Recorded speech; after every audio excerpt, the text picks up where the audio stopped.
पियर सब छोड़ ए जांच का पाइन पीबै छी ने रोज खूब तो जे कहियो लेकिन एका शायर सुंदर छै हां अरे नाम की कहलिए रे माही बाप रे माही महेंद्र सिंह धोनी छी हां तैख तोहार धसल बुझाई छै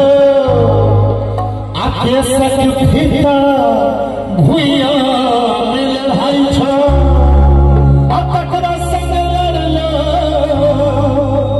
हेत तकरा संग लड़लो तो हमरे फतली हमरे सजदी हमरे सजदी मोती के हार उठले तो हंसिया ई सब